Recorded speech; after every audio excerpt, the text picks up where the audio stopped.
오늘의 주요 뉴스입니다. 코로나19 신규 환자는 7,416명으로 지난 7월 4일 이후 6개월여 만에 최소를 기록했습니다. 오늘부터 실내 마스크 착용 의무가 해제된 가운데 대중교통과 감염 취약시설에선 착용 의무가 유지되고 학원과 역시 일단 2주간 착용 지침을 유지하기로 했습니다. 올겨울 초강력 한파가 이어지면서 저체온증 등 한랭질 환자가 지난해 같은 기간과 비교하면 65% 이상 급증했습니다. 연령대별로는 65세 이상인 고령층이 40%에 달했으며 한파 경보가 발령됐던 지난 24일에 한랭질 환자가 가장 많이 발생했습니다. 지난해부터 미국에서 기아 현대차를 훔치는 범죄가 늘어나자 일부 보험사들이 특정 차종에 대한 보험 가입을 거부하고 있습니다. 지난 1년간 특정 모델의 도난율이 3배 이상 늘어나 보험 손실액을 감당할 수 없다는 게 이유인데 일부 지자체와 차주들은 현대기아차를 상대로 소송에 나서고 있습니다. 인공지능 챗봇인 챗GPT가 미국 로스쿨과 MBA 시험을 통과한 것으로 확인됐습니다. 대화형 질문에 에세이 형식으로 응답하는 방식으로 많은 분야에 활용될 것으로 기대되지만 부정확한 정보로 인한 피해도 생길 수 있어 논란도 함께 일고 있습니다. 사람보다 냄새를 잘 맡는 동물을 활용해서 질병 여부를 탐지하는 연구가 활발해지고 있습니다. 결핵 여부를 찾는 데 쥐를, 췌장암 탐지에 선충을 활용하는 등의 방식인데 가짜 양성 우려도 있지만 초기 진단에 도움이 될 수 있을 것으로 기대됩니다.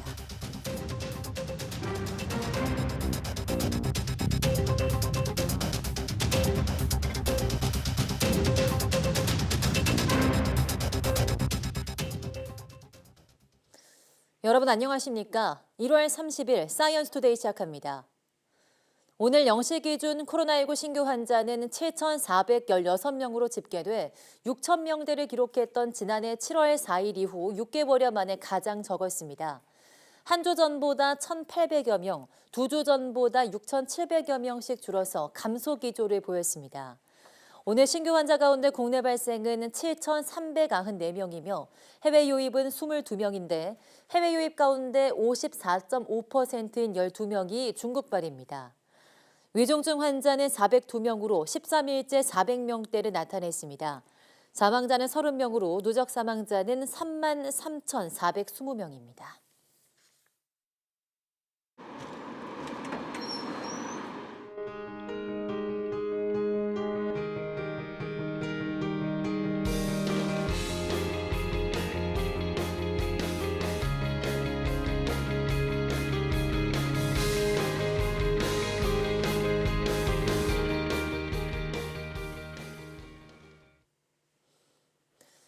오늘부터 실내 마스크 의무 1단계 조정이 적용돼서 학교와 어린이집, 헬스장과 마트 등 실내 대부분 장소에서 마스크를 벗을 수 있게 됐습니다.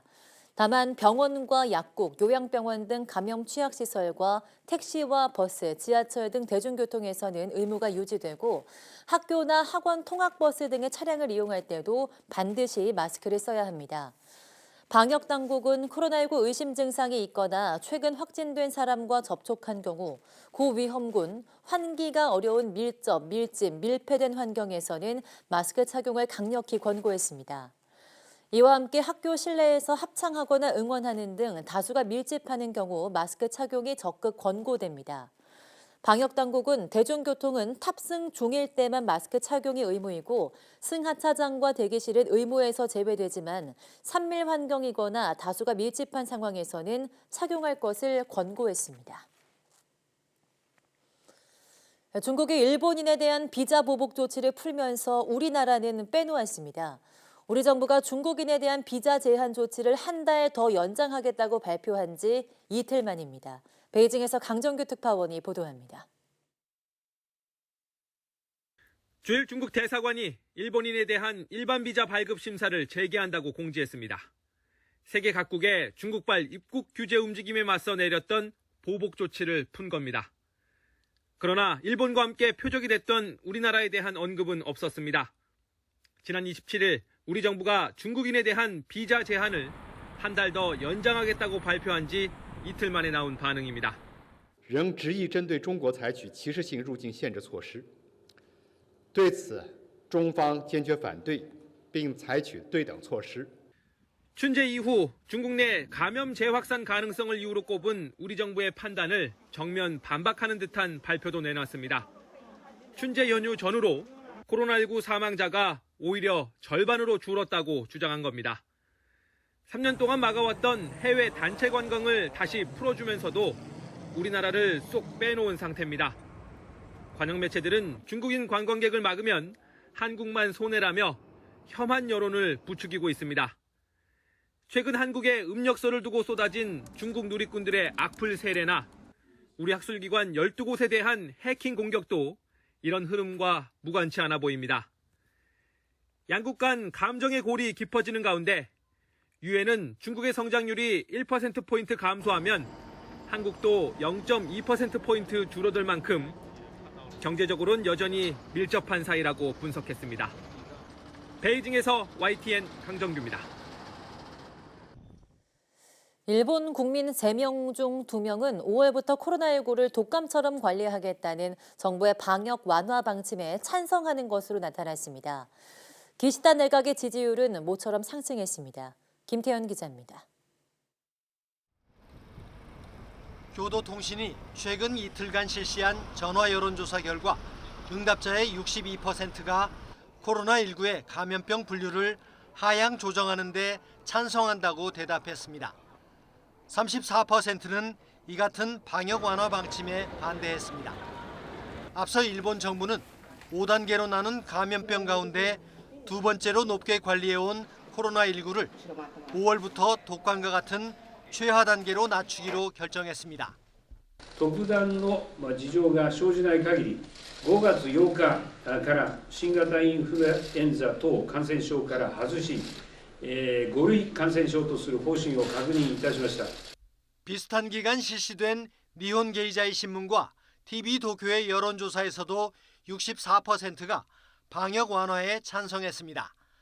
반대는 절반 이하인 30%에 그쳤습니다. 코로나 방역 완화에 힘입어 기시다 후미오 내각의 인기는 모처럼 상승했습니다. 니혼 게이자이와 TV 도쿄의 조사에서 내각 지지율은 39%로 집계됐습니다. 지난달 조사 때보다 4%포인트 오르며 8개월 만에 처음으로 상승했습니다. 교도통신 조사에서도 기시다 내각 지지율은 33.4%로 지난달보다 0.3%포인트 올랐습니다. 일본 정부의 코로나19 대응에 대한 긍정적인 평가가 지지율 상승으로 이어졌다는 분석이 나왔습니다.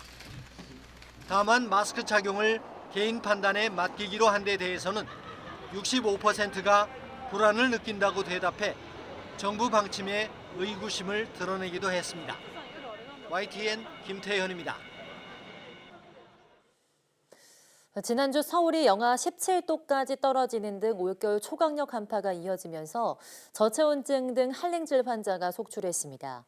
전국에서 한랭질 환자가 340여 명이 발생해 지난 겨울과 비교해 65% 이상 급증했고 11명이 숨졌습니다. 강민경 기자입니다.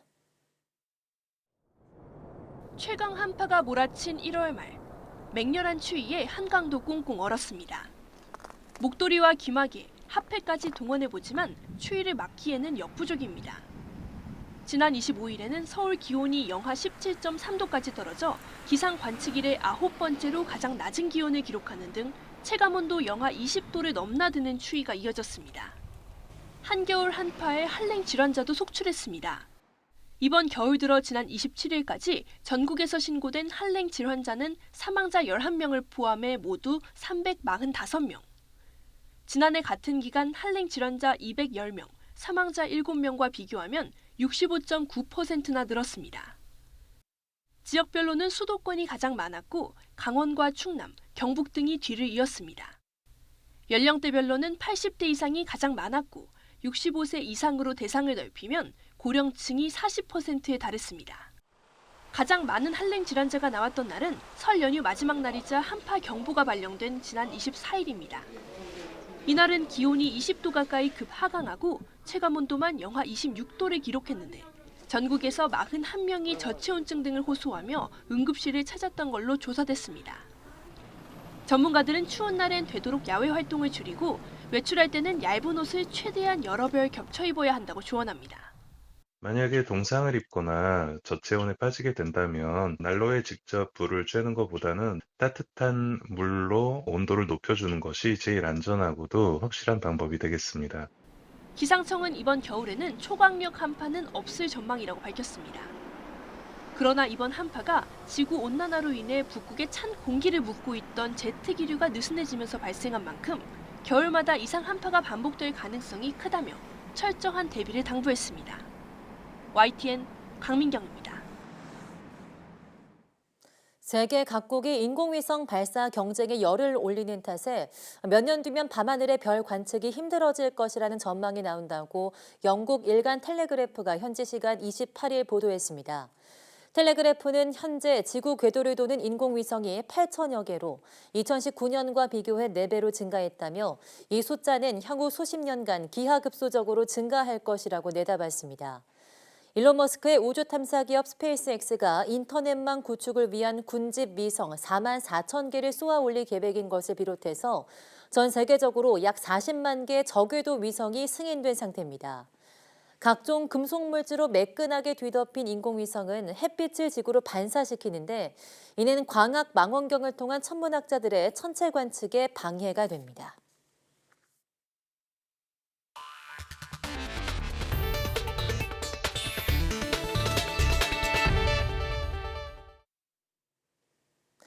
개는 사람과 비교할 수 없이 예민한 후각을 갖고 있어서 실종자 수색이나 마약 탐지 등에 투입되고 있죠. 이처럼 냄새를 잘 맡는 동물을 활용해서 사람의 질병을 신속히 탐지해내는 흥미로운 연구들이 속속 나오고 있습니다. 최소라 기자입니다. 쥐가 일렬로 늘어선 가래 샘플의 냄새를 맡습니다. 가래에 섞인 결핵균을 탐지하자 앞발로 케이지 바닥을 긁습니다. 20분 만에 100개 샘플을 검사할 수 있어 2시간에서 2주까지 걸리는 기존 검사법보다 빠르고 정확도는 85%에 달했습니다. 벨기에 비영리기관이 후각이 뛰어나고 지능이 높은 아프리카 도깨비쥐에게 결핵균을 탐지할 때마다 간식을 주는 방식으로 훈련시킨 결과입니다. 탄자니아에서 결핵 환자를 찾기 위해 도입됐습니다. They can easily identify tuberculosis in people living with HIV, giving in mind that these people living with HIV, it's very difficult to be diagnosed by the standard tests, including GeneXpert and microscope. 코로나19 대유행 시기엔 세계 곳곳의 공항에 코로나19 탐지견이 투입됐습니다. 코로나19 환자들이 공통적으로 분비하는 생체 물질의 냄새를 학습한 개가 땀 냄새만으로도 환자를 찾아내는 겁니다. 민감도는 87에서 94%, 특이도는 78에서 92%로 기존의 코로나19 검사법 수준으로 정확하다는 논문이 발표됐습니다. 일본 스타트업이 선보인 췌장암을 탐지하는 선충입니다. 1mm에 불과한 이 선충은 사람 소변에 섞인 극미량의 암 관련 물질을 탐지해 피하는 습성이 있습니다. 가짜 양성이 나올 수도 있어 우려가 있지만 회사 측은 초기 췌장암은 기존 검사법으로도 진단이 어려운 만큼 이번 기술이 큰 도움이 될 것이라고 주장합니다. 受容体のこれ受容体って遺伝子なんですけども、その遺伝子の数が人間が400個ぐらいで犬が800個で線虫が1200個もあるんですね。ですからそれだけ取ると線虫の方が犬よりも嗅覚が優れていてたくさんの匂いを識別できるという可能性が。 인간보다 후각이 뛰어난 동물로 신속하게 질병을 진단할 수 있는 기술이 정확성을 높여 보편적인 검사법으로 자리 잡을 수 있을지 주목됩니다. YTN 사이언스 최소라입니다. 발작이나 운동장애 증상을 보여도 치료제가 없던 한 희귀 유전 질환에 대한 치료법이 개발되면서 환자와 가족에게 희망을 주고 있습니다. 뇌에 직접 투입하는 유전자 치료법인데 미국에서만 30여 개 연구가 진행 중입니다. 김준호 기자가 보도합니다. 1살짜리 아기 라일레 앤이 몸을 가누지 못합니다. 또래 아이들처럼 기어다니지도 못하고 옹알이를 하지도 않습니다. Just seeing her so different from the other babies. She wasn't rolling, she wasn't moving much. 뇌전증이나 뇌성마비로 의심했지만 정밀 검사 결과 치료법이 없는 AADC 결핍증 진단을 받았습니다. 전 세계적으로 130여 명의 어린이가 이 병으로 고통받고 있습니다. If I want to do something and my wife is bawling her eyes out, my daughter's in pain and there's nothing I can do. 치료제가 없던 이 병에 새로운 유전자 치료법이 개발되면서 이 가족도 희망을 갖게 됐습니다. 최근 유럽과 영국에서 AADC 결핍증에 대한 승인을 받은 뒤 시장에 나온 최초의 뇌전달 유전자 치료법으로 임상에 참여한 라일레 앤의 삶은 크게 달라졌습니다. 4살이 된 라일레 앤은 이제 걷고 뛰는 것은 물론 말까지 탑니다. And just by having the one procedure, you're able to correct the genetic defect so that the patient has restorative life for the rest of their life. 이 치료법을 개발 중인 제약사는 올해 미국 보건당국에 승인을 요청할 계획입니다. 미국 국립보건연구원에 따르면 뇌에 대한 유전자 치료와 관련해 30여 개의 연구가 진행 중입니다. YTN 김진호입니다. 인공지능 챗봇인 챗GPT가 미국의 로스쿨과 경영대학원 시험을 통과할 정도로 똑똑한 것으로 확인됐습니다. 하지만 표절 문제와 함께 잘못된 정보로 인한 피해를 줄 수 있어서 이를 활용하는 문제를 놓고 논란이 커지고 있습니다. 한영규 기자가 보도합니다. 미국의 미네소타 대학 로스쿨 교수들이 인공지능 챗봇인 챗GPT를 사용해 졸업시험 4개 과목을 채점한 결과 평균 C+의 성적으로 모든 과목에서 통과하는 것으로 나타났습니다. 명문 MBA 과정으로 꼽히는 펜실베니아대 와튼 스쿨에서도 챗GPT가 필수 과목 기말 시험에서 B나 B- 학점을 받았습니다. 오픈 AI가 개발한 챗GPT가 대학원 시험을 통과할 정도의 성능을 보이자 이를 어떻게 활용할지를 놓고 교육계의 논란이 커지고 있습니다. 긍정적인 측면도 많지만 과제물 제출의 표절과 같은 부정을 저지를 가능성도 크기 때문입니다. The model itself is fascinating because of what it can do. It seems like magic. And this is significant because these models are going to very soon be integrated into everyday software that we use. 지난해 11월 출시된 챗GPT는 사용자의 대화형 질문에 응답하고 독창적인 에세이나 이야기, 노래 가사도 만들어낼 수 있습니다. 미국의 마이크로소프트사가 챗GPT 개발사인 오픈 AI에 100억 달러, 우리 돈으로 12조 3천억 원을 투자하겠다고 발표해 더 큰 주목을 받고 있습니다.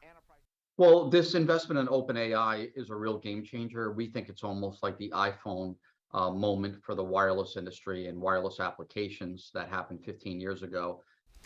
인공지능을 바탕으로 한 챗GPT는 클라우드 서비스의 방대한 데이터를 학습해 앞으로 더욱 빠른 속도로 발전하고 많은 분야에 활용돼 기업 경영과 사회를 혁신할 것으로 전망됩니다.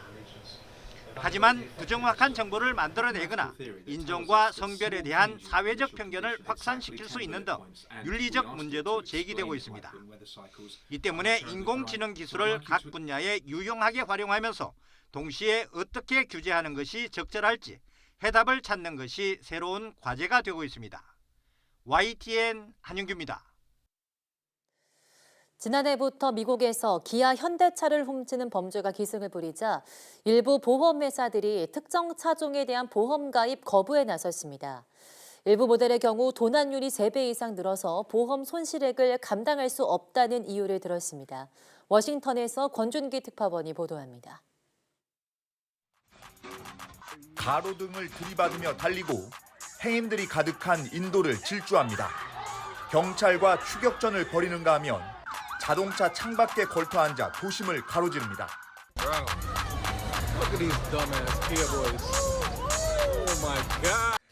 지난해부터 미국에서 기아 보이즈, 기아 챌린지라는 이름으로 유행한 SNS 영상들입니다. 10대들이 현대 기아의 일부 차종을 훔친 뒤 난폭 운전을 벌이거나 범죄를 일삼는 영상을 올리는 겁니다. SNS에는 USB 케이블로 시동을 거는 방법을 설명한 영상도 퍼지면서 절도는 더욱 기승을 부렸습니다. 주로 도난 방지 장치인 엔진 이모빌라이저가 없는 모델이 표적이 됐습니다.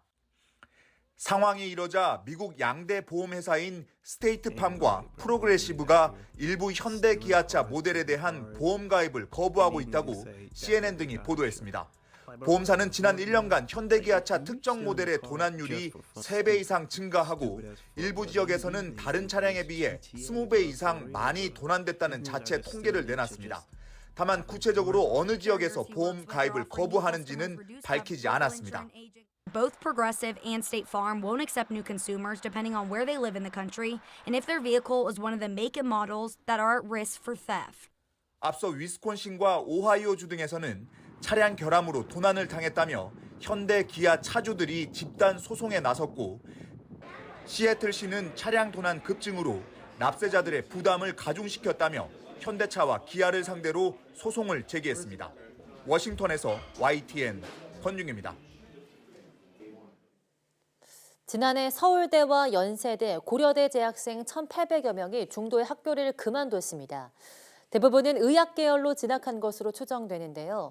갈수록 심해지는 의대 쏠림 현상, 그로 인해 도미노처럼 학생들이 다니던 대학에서 이탈하는 현상을 막기 위해서 대학들도 발벗고 나섰습니다. 장하영 기자입니다. 지난해 서울대와 연세대, 고려대를 다니다 자퇴한 학생은 1,874명, 이 가운데 1,421명이 자연 계열입니다.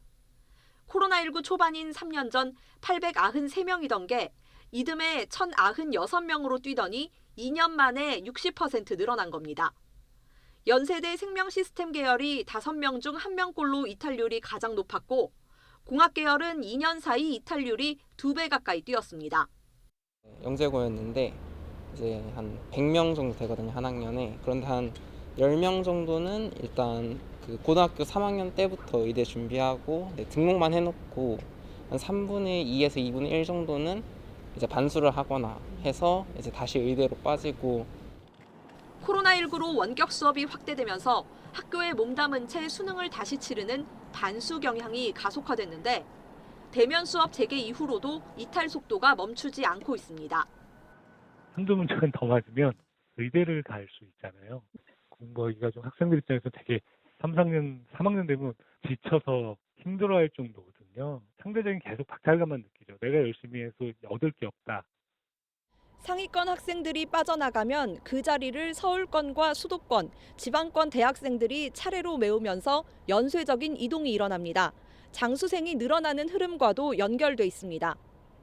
대학에서는 대면 상담과 간담회를 늘리고 전공 교수가 1학년 수업부터 맡아 가르치며 학생들과의 접촉면을 넓히려 노력하고 있습니다. 심지어 AI 알고리즘을 활용해 이탈하려는 학생을 미리 파악하고 관리하는 대학도 나타났습니다. 학점을 몇 학점 듣고 있는지, 아니면 뭐 상담을 얼마나 지속적으로 받고 있는지, 또는 이제 비교과 제도를 얼마나 활용하고 있는지, 10,000명 중에서 이제 인공지능도 한 5% 구간 내에서 예측을 해주면은 그 5% 안에 실제 중도 이탈자의 90%가 담겨 있다.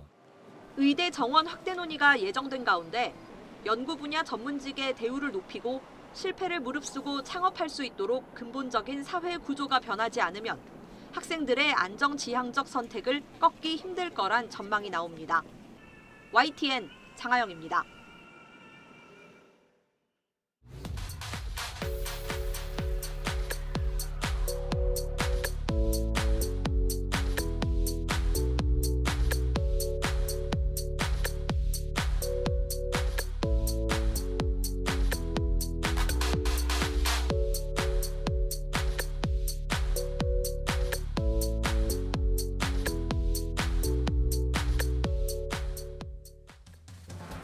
오늘부터 실내 마스크 착용이 대부분 장소에서 자율에 맡겨졌습니다. 자유에는 책임이 따른다고 하죠. 마스크로부터의 자유가 주어진 만큼 개인 방역에는 더 철저해야 할 텐데요. 코로나19 의심 증상이 있는 경우, 환기가 어려운 산밀 환경에 있는 경우 등은 계속해서 마스크를 착용해 주시는 것이 좋겠습니다. 뉴스 마치겠습니다. 시청해 주신 여러분 고맙습니다.